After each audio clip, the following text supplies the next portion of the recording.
ایک انگریز مفکر کی لکھی ہوئی تاریخ کو دیکھا جس نے صلاح الدین ایوبی کی تاریخ لکھی ہے. وہ جرمن کا رہنے والا یا اٹلی کا رہنے والا. اس نے یہ لکھا ہے کہ میں نے پوری تاریخ میں ایسا شخص نہیں دیکھا کہ صلاح الدین کے پاس ایک وقت ایسے حالات آ گئے کہ 12,000 کا صرف اس کے پاس لشکر رہ گیا تھا. توجہ چاہتا ہوں, 12,000 کا لشکر رہ گیا تھا اور مقابل میں سارے صلیبی بادشاہ جمع ہوئے اور ان کی فوج جو جمع ہوئی وہ 4 لاکھ کی ہو چکی تھی. اور 4 لاکھ کی فوج وہ صلاح الدین ایوبی کے سر پر لا کر کھڑے ہو گئے. اور صلاح الدین کے پاس راستہ کیا تھا؟ یا تو بھاگ جائے میدان چھوڑ کر, یا تو ان سے صلح کر لے اور علاقے دے دے. لیکن اس مرد قلندر کو ہزاروں سلام اپنے مجاہدین سے پوچھا کہ تم تعداد دیکھ رہے ہو 4 لاکھ کی اور ہم 12,000 ہیں. اگر ملٹیپل کیا جائے تو پتہ نہیں کتنے گنا ہو بڑھ جائے, کئی گنا بڑھ جائے.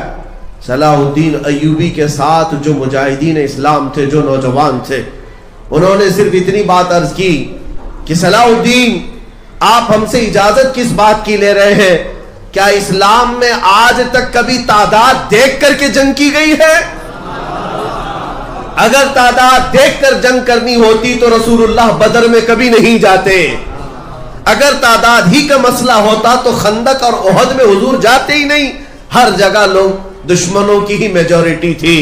اے صلاح الدین, ہمارے 12,000 پر ہمیں نہ یقین ہے اور نہ ان 4 لاکھ کا ہمارے اوپر خوف ہے.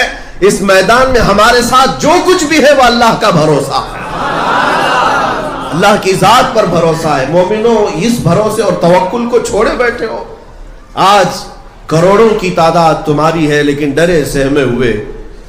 اس کی ایک وجہ یہی ہے, اس کی ایک خاص وجہ کہ جب تک آپ ان تمام حالات کو دیکھ کر کڑتے اور اندر ہی گڑتے رہ جائیں گے, لیکن ان میں ایک بہت بڑا جو مسئلہ ہے وہ دشمنوں کا نہیں, جو کھلے ہوئے دشمن ہیں ان کا نہیں, جماعت کے اندر موجود جو غدار منافقین ہیں ان کا ایک بہت بڑا ایشو ہے مسلمانوں کی. ہر زمانے میں مسلمانوں کے اگر حوصلے کوئی پست کرتا ہے تو وہ دوسرا مسلمان ہوتا ہے.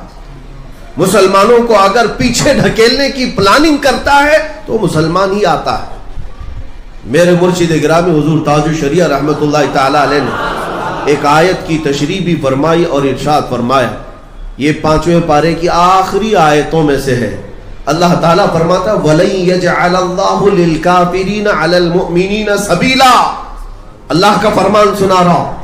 رب تعالیٰ فرماتا ہے اللہ ہرگز کافروں کو مسلمانوں پر غلبہ نہیں دے گا. بات توجہ کی ہے, اللہ فرما رہا ہے کفار و مشرکین کو اللہ مسلمانوں پر غلبہ کبھی نہیں دے گا. لیکن یہاں دکھا تو رہا ہے یہ حالات تو ہیں, تو کیا قرآن جھوٹ بول رہا ہے؟ اللہ تبارک و تعالیٰ جو کہہ رہا ہے وہ کیا ہے پھر؟ ہمارے بزرگ مرشد نے یہ فرمایا تھا. ہاں, اس کی تفسیر میں مفسرین نے فرمایا کہ اگر کافر کسی مسلمان پر غلبہ پاتا ہے تو وہ کسی دوسرے مسلمان کے ذریعے سے پاتا ہے. جب تک کوئی منافق اس کا ساتھ نہیں دیتا تب تک وہ براہ راست کبھی تم پر حاوی نہیں ہوتا. مسلمانوں, اس بات کو سمجھنے کی ضرورت ہے. ان حالات میں جب نبی پاک صلی اللہ تعالیٰ علیہ وسلم کی عزت پر اس قدر حملے ہوں اور تمہیں یہ بتایا جائے کہ مصلحت یہ ہے کہ تم اپنے گھروں میں چوڑیاں پہن کر بیٹھے رہو, تو یہ وہی منافقین کی جماعت ہے, انہی غداروں کی جماعت ہے جنہوں نے صحابہ کو احد کے میدان میں جانے سے بھی روکا تھا. احد کے میدان میں جانے سے صحابہ کو روکتے رہے, اور جب شکست کھا گئے صحابہ تو انہوں نے مدینے میں بہت بڑے بڑے پیمانے پر واویلے مچائے تھے کہ ہماری بات سنے نہیں, گئے اور پٹ گئے, دیکھو آ گئے, کٹ گئے, آ گئے. منافقین کی باتیں تھی. اللہ تبارک و تعالیٰ منافقین کو ظاہر فرمانا چاہتا تھا. وہ احد میں جانے کے تیار نہیں تھے. انہوں نے بار بار یہ کہا تھا ہم میدان احد میں نہیں جائیں گے, ہماری تعداد کم ہے, ان کی تعداد زیادہ ہے, اور کچھ پیچھے رہ گئے. 300 کے قریب وہ لوگ جو رسول اللہ کے پیچھے نماز پڑھتے تھے احد میں نہیں آئے, چھوڑ کر بھاگ آئے. اور پھر یہاں مدینے میں کہنے لگے کہ ہم پہلے ہی سے کہتے تھے کہ ان لوگوں کو مارا جائے گا، پیٹا جائے گا. دیکھو احد کے میدان میں 70 مسلمان شہید ہو گئے.